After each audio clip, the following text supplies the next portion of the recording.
سورج گرہن کے متعلق مختلف افواہیں پھیلی ہوئی ہیں اور مختلف قسم کی بناوٹی باتیں عوام کے اندر مشہور ہیں زیادہ تر۔ یقیناً یہ اللہ کی قدرتوں میں سے ایک خاص چیز ہے جس کا اظہار کیا گیا۔ یہ بناوٹی باتیں اور یہ خوف پیدا کرنا اور اس طرح کے معاملات یہ رسول اللہ صلی اللہ علیہ وسلم کے دور میں بھی لوگوں میں تھے۔ نبی اکرم صلی اللہ تعالیٰ علیہ وآلہ وسلم کے بیٹے حضرت ابراہیم رضی اللہ تعالیٰ عنہ، مختلف روایات آتی ہیں، بعض روایتوں میں آتا ہے کہ ان کی 8 سال عمر تھی، ان کی وفات ہو گئی۔ تو جس دن وفات ہوئی نا حضرت ابراہیم کی رضی اللہ تعالیٰ عنہ، اس دن سورج گرہن ہوا تھا۔ تو اس دن لوگوں نے یہی کہا کہ سورج گرہن کی وجہ سے رسول اللہ صلی اللہ علیہ وسلم کے بیٹے کی وفات ہوئی ہے۔ رسول اللہ صلی اللہ علیہ وسلم نے اس بات کی تردید کر دی، فرمایا بالکل غلط ہے، ایسا نہیں ہے بالکل۔ بلکہ بخاری کی روایت ہے حضرت ابو موسیٰ اشعری رضی اللہ تعالیٰ عنہ سے، فرماتے ہیں کہ نبی اکرم صلی اللہ تعالیٰ علیہ وآلہ وسلم کے دور میں سورج گرہن ہوا تو نبی اکرم صلی اللہ تعالیٰ علیہ وآلہ وسلم کو آ کے آگاہ کیا گیا، رسول اللہ صلی اللہ علیہ وسلم سورج گرہن ہوا ہے۔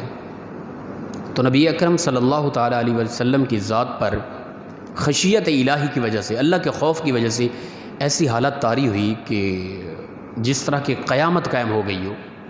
یہ الفاظ ہیں حدیث پاک کے بخاری کے اندر۔ ایسی حالت تھی کہ جس طرح قیامت قائم ہو جائے نا اور انسان پر حالت طاری ہو جائے، یہ حالت رسول اللہ صلی اللہ علیہ وسلم کی ہوئی۔ جب سورج گرہن کے متعلق آگاہ کیا گیا تو رسول اللہ صلی اللہ علیہ وسلم فی الفور مسجد کی طرف چلے گئے۔ جب مسجد میں پہنچے تو رسول اللہ صلی اللہ علیہ وسلم نے لمبا قیام کیا، لمبے رکوع کیے، لمبے سجدے کیے، پھر لمبی دعائیں کی۔ دعا کے بعد صحابہ کرام کی طرف متوجہ ہوئے، بخاری کی روایت ہے یہ۔ تو صحابہ کرام کی طرف متوجہ ہو کر خطاب کیا، فرمایا کہ لوگوں یاد رکھو مفہوم حدیث کہ سورج گرہن کی وجہ سے کوئی بھی معاملات اس طرح کے ہونے والے نہیں ہیں۔ یہ اللہ کی قدرت، اللہ کی طاقت میں سے ایک طاقت کا اظہار ہے۔ سورج گرہن کی وجہ سے فلاں ہو جائے گا، سورج گرہن کی وجہ سے فلاں ہو جائے گا، اس طرح بالکل نہیں۔ کسی کی موت کا آنا، کسی کو زندگی ملنا، کسی کی بیماری کا آنا، کسی کو تندرستی ملنا، کسی کے مال کو سلب کر لیا جانا، کسی کو مال وسیع عطا کر دیا جانا، یہ سورج گرہن سے اس کا کوئی تعلق نہیں ہے۔ یہ اللہ کی طرف سے جو کچھ بھی ہوتا ہے ہوتا ہے۔ تو لہٰذا یہ جو خدشات ہیں تمہارے اندر، رسول اللہ صلی اللہ علیہ وسلم نے فرمایا ان کو ختم کرو، ان کی کوئی حقیقت نہیں ہے۔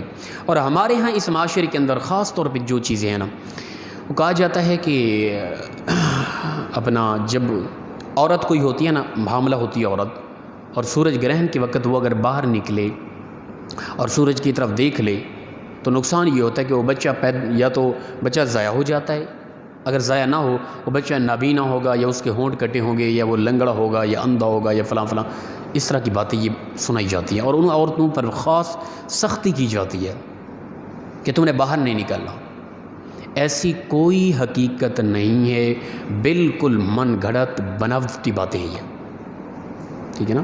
تو لہٰذا یہ اسلام ان چیزوں سے روکنے کے لیے آیا ہے۔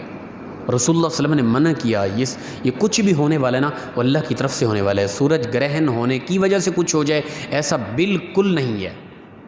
یہ زمانہ جہالت کے دور کی باتیں ہیں، اور اس وقت کے لوگ اس طرح کی ان کی سوچ تھی۔ اللہ کے نبی صلی اللہ علیہ وسلم نے یہ سوچیں دور کر دی لوگوں کی، اور وہ سوچ اب بھی ہمارے اندر پیدا ہے۔ یہ کل پرسوں سے کئی فون بھی ہے، انہوں نے کہا حضرت یہ معاملہ ہے، کیا حکم ہے اس بارے؟ کچھ بھی نہیں ہے، بالکل ایزی رہیں۔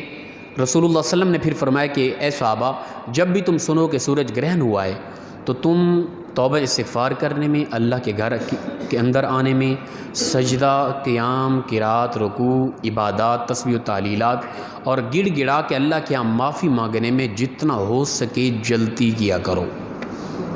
اللہ کی قدرتوں میں سے ایک خاص نظارہ ہے یہ کہ سورج اتنا بڑی روشنی رکھنے والے کی روشنی کو مدھم کر کے اس قدر نور کو بے نور کر دیا جاتا ہے۔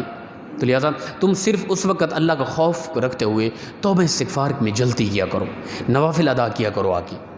یہ مختلف قسم کی بناوٹی باتیں ان کو دفع کریں، ان کی کوئی حقیقت نہیں ہے۔ توبہ استغفار کریں، گھروں کے اندر یا مسجد میں آ کے نفلی ادا کریں، یہ ہے مین چیز دراصل۔ اور ہم پتہ نہیں کیا کچھ معاملات ہوتے ہیں ہمارے ہاں، اور جو حقیقت ہے اس پر ہمارا عمل نہیں ہوتا۔ تو لہٰذا آج کے متعلق اگر آگاہ کیا گیا ہے اور یہ حقیقت ہونا ہے تو گھر کے اندر یہ جو افواہیں پھیلی ہوئی ہیں ان کو ختم کرے، گھر میں جا کے حقیقت آگاہ کرے کہ رسول اللہ صلی اللہ علیہ وسلم نے منع کیا ہے، اس طرح کی کوئی بات نہیں ہے، اس طرح کی باتوں کو مد نظر رکھ کے انتہا کی احتیاط رکھنا یہ غلط ہے۔